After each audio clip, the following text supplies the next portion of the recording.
to a white lithium Eurotrash short. I think we are improving the paint on the 84 Turbo today. Let's go.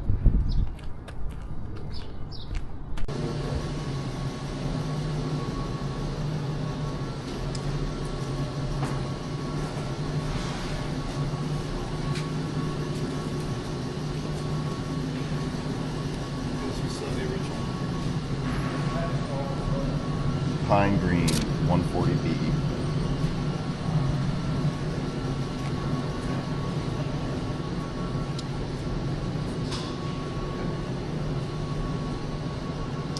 See, we're about to go into the paint booth right here.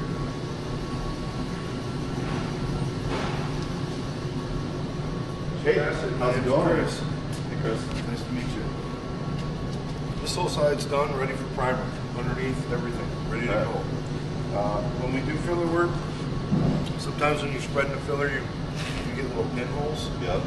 So I filled all the pinholes that I found on this side. Next side is ready to go for paint. This side, there was a little bit of body work down here that wasn't finished. On the bottom, I had to finish that. Like metal work or Bondo? Just filler work, yeah, Okay, Bondo filler. work. I'm finishing that right now. But as far as the panel goes, this whole panel here is ready for primer. Done. Bottom of the door here needs a little bit more prep before we get to primer. Right. And then the same thing, I gotta check this door and make sure that there's no pinholes in there, and as well as other little stuff that we found. A couple pinholes that I filled right here. So as you can see, I gotta sand that yet, but other than that, this is the color match sample. This is the color match That's sample. it. And I matched it to this door. So it's just a little, it's dusty in here. I'm sorry, guys. I don't have a But I think that's money right there. The last one they gave us was way too dark. It just wasn't going to work, and I told them too dark. You have to match based on the paint. You can't take the original color code and go off the color code. Because that color code will be super dark. Yeah. This car was exposed to UV rays in its life, and the sun just sucks the pigment out of colors. I mean, from my perspective, like, I'm glad that we're keeping as much original paint on the car as possible. Like, I was talking with a friend of mine that also is a Saab guy last night at the bar, and we were like, I'm so tired of over-restored cars. Yeah, like I think over-restored cars are just don't hold a lot of value, and like the fact that we're keeping as much original paint. So what is going to be? This door will stay original. Yes. Anything masked here is going to stay original. This has to get masked off. We're not touching this. Okay. But this got polished. I did have to polish the door to get the right sample. Okay. With the camera, original clear coat has a peel to it, orange peel. You can see that rippling look to it. So this was clear coat. Yes. Oh yes. It's base coat, clear coat. Well. Yep. Technically, like, people in the Saab community believe that these cars weren't clear coated. Really? Right? Okay. Yeah, and that it was single stage up through a certain year, and that this supposedly was supposed to be a single stage year, but paint, and there's definitely clear coat on it. Yes, sir. Which I guess makes it easier for you to match it, right? Yep. I actually buffed this panel out and this panel for the color sample, so I can get different angles. I mean, to look at it. Right now, you guys have a lot of light in this room right here. Yep. Like, it's, you know, you get it outside, you feel confident, like, we're not going to tell the difference. And the nice thing is we do have the trim line here that will kind of visually separate. Yes, it's going to separate a lot. Okay. You know, and like I said, I mean, this color is pretty spot on there. You're not. It looks good to me. You know, with on this angle in the direct sunlight right here, I think it really does look good. You know, like I said, I agree. Last one was 5 shades dark. Yeah. I was like, absolutely not. Ain't gonna happen. I was talking with Jimmy last night about this car, like how much money's been put into this car. Yeah. But the thing about it, if you went into the market and tried to acquire this car, which is, you know, I have a 1/64 scale model of this exact car. Oh yeah. And in Europe, in this color, like in this color in the 4-door was super desirable. Yeah. Super desirable. Oh yeah, greens back then were hot. It could not, this car could not be, there's one car I know of in Portland in this color in the 4-door. If you wanted a hatchback, they made 9 hatchbacks for every one of the 4-doors, right? Okay. You could not buy it. All right. So we're getting close to paint. We're gonna go What do you in mean for by primer. close to paint? So you prime it. We have to prime every panel that is bodywork, and then we have to sand that primer, smooth it out, and we go up in sandpaper grit because this is a metallic. Okay. So we have to go up to 600 grit.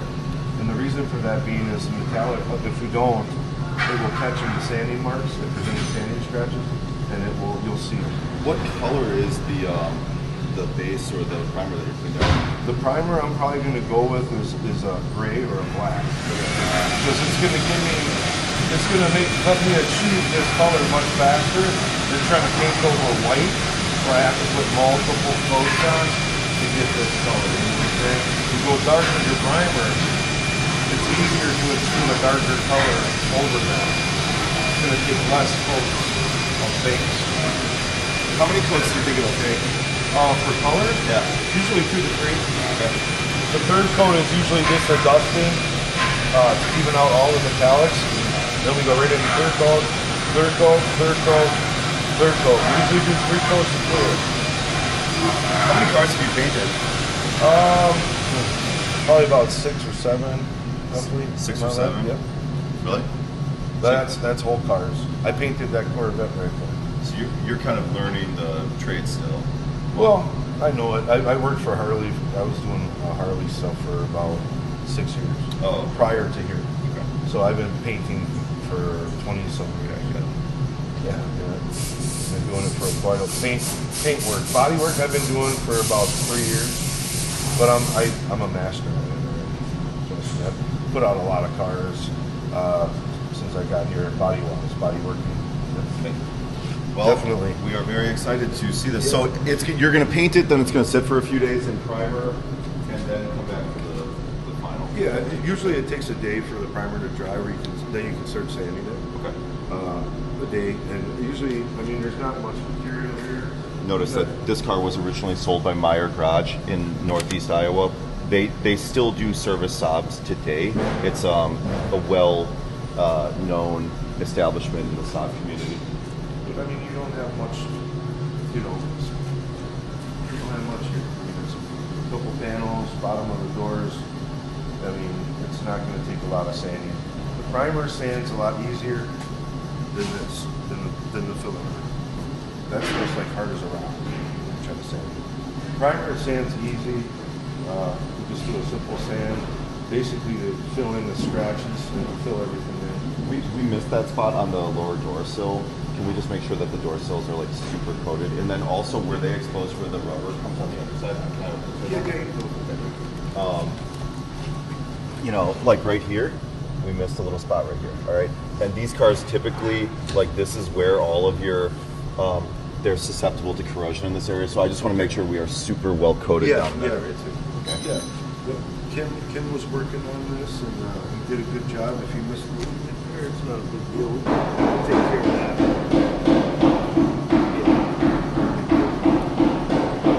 Yeah, we're close. We're getting close. So. It may have been blended right there, and that's why he didn't go all the way. The second owner of this car is this guy I'm friends with on Facebook, and he is over. The bottom hasn't been painted yet. Okay. That's why it looks like that. Not the past owner. This car was acquired from a guy named David Urich, who collects all sorts of things in Michigan. Brought it across on the ferry. He collects vintage British motorcycles, sailboats, all sorts of things. He was really happy that we were gonna, basically save the car. And then he acquired it from this other gentleman named Walter Rupp, who is a really interesting guy, and he is working as a medic in the fronts in Ukraine right now. But yeah, no, this will be. Yeah, if you want to just sign your initials on here, I'll get. I got a sign on this. Yep, that you're okay in that color. Okay. Do you have I don't have a pen handy. Let's go get one. Teddy probably has one in his office. Yeah, it's something we do with all of our customers. But you came in, you looked at it. I feel confident that we're good to go with that color. This is like really a sign on the dotted line here. Yes, sir, that's correct. Belgravia Green Jaguar. is what this is. Pearl metallic. They call it a Jaguar name? I didn't know that. Those are all like the toners in the back. So, different color I mean, toners they use. this is what's called Pine Green by Saab. Okay. The Era. Interesting. All right, sounds good. Okay. Yeah, we'll be in color before you know it. Got to give me a little bit of time then. Good. Primer. I'm gonna, as soon as it comes to me, I'm going to put it up on jack stands. I'm going to do a little work on the suspension. We'll work on the transmission. We're going to enjoy it this summer. Yeah, it's going to look wonderful when it's done. It'll never see winter again, that's for sure. I wouldn't let it. I don't think I'll even drive it in the rain. I wouldn't either. Yeah. It's Me like, personally, I wouldn't. I would avoid all that. stuff over there. I would.